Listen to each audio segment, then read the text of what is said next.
أعوذ بالله من الشيطان الرجيم.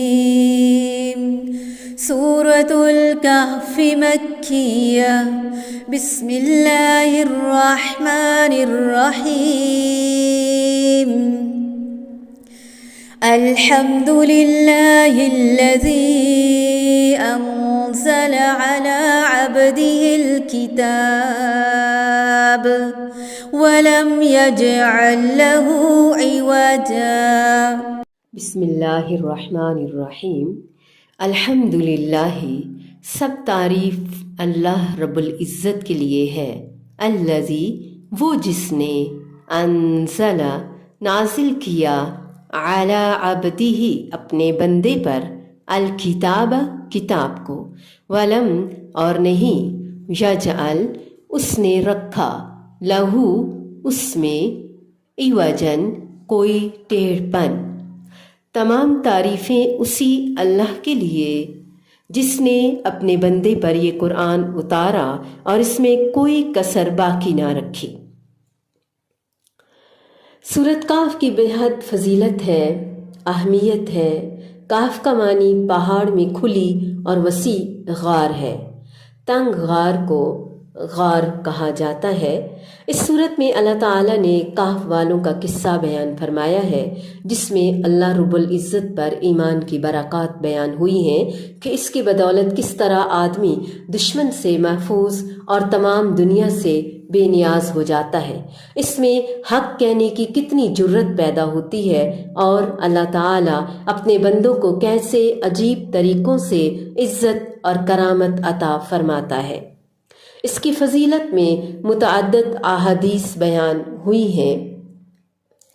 اصحاب کہف کے واقعے میں اس کے ساتھ ساتھ اس کی فضیلت، جیسے آج کل پرفتن دور ہے اور اس کی فضیلت میں یہ بتایا گیا کہ اس کی پہلی اور آخری 10 آیات کو یاد کرنا دجال کے فتنے سے نجات کا ذریعہ ہے.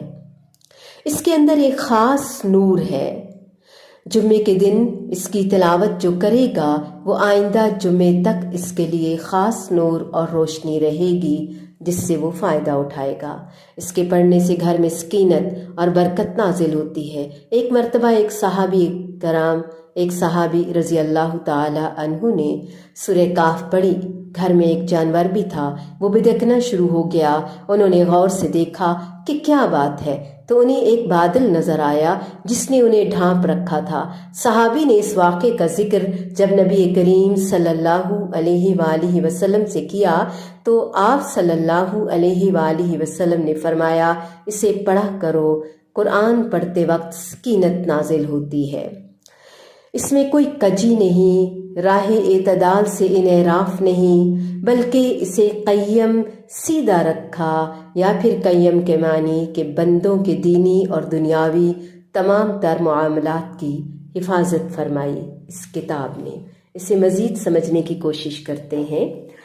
یہ مکہ میں نازل ہوئی. اس کے 12 رکوع ہیں اور اس کے اندر 110 آیات ہیں. الحمدللہ الذی سے اس صورت کا آغاز ہوتا ہے. ان 5 صورتوں میں سے ایک یہ صورت ہے جو الحمدللہ سے ابتدا کرتی ہیں. دوسری 4 صورتیں الفاتحہ، الانعام، سورۃ سبا اور سورۃ فاطر ہیں. اس سے یہ بھی سبق ملتا ہے کہ ہر کام کی ابتدا اور انتہا اللہ رب العزت کے پاکیزہ نام کے ساتھ یا اس کی حمد و ثنا کے ساتھ کرنا چاہیے. ان تمام صورتوں میں سے ہر صورت کا طریقہ اگرچہ مختلف ہے، مگر مقصود لوگوں کو اس بات کا یقین دلانا ہے کہ حمد کے لائق، تعریف کے لائق، شکر کے لائق صرف اور صرف اللہ رب العزت کی ذات پاک ہے اور کوئی نہیں. کیونکہ کسی میں کوئی خوبی ہے تو وہ اللہ تعالیٰ ہی کی عطا کی ہوئی ہے نا. الذی انزل علی عبدہ الکتاب. سورۃ فاتحہ میں اللہ تعالیٰ کے تمام حمد و ثنا کا مالک ہونے کی دلیل کے ساتھ ساتھ 4 صفات بیان ہوئیں. یہاں اللہ رب العزت کے تمام حمد اور خوبیوں کا مالک ہونے کی ایک ہی دلیل بیان کی گئی اور وہ اللہ تعالیٰ کا اپنے بندے پر الکتاب نازل فرمانا، کیونکہ دوسرے تمام انعامات اگرچہ ایک دوسرے سے بڑھ کر ہیں مگر یہ نعمت سب سے اہم ہے، کیونکہ اس پر ہمیشہ کی زندگی یعنی اخروی کامیابی کا دار و مدار ہے۔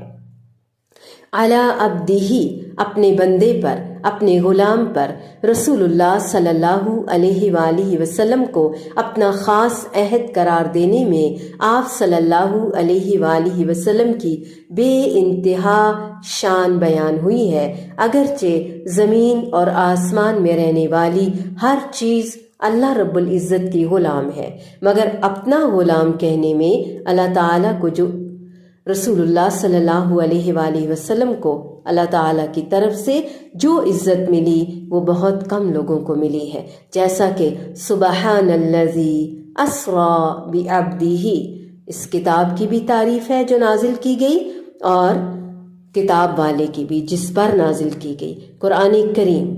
جب صرف الکتاب کہا جائے تو قرآن کریم ہی مراد ہے، اس لیے کہ اس کے سوا کسی اور میں یہ کمال ہے ہی نہیں، اسے الکتاب کہا جا سکے، کوئی اور ایسی کتاب نہیں ہے کہ جس کو الکتاب کہا جا سکے۔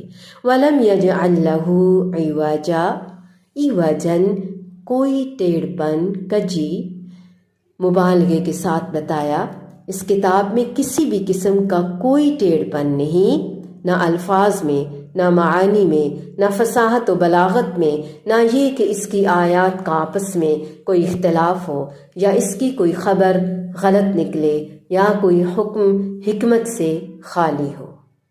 الحمد للہ الذی انزل علی عبده الکتاب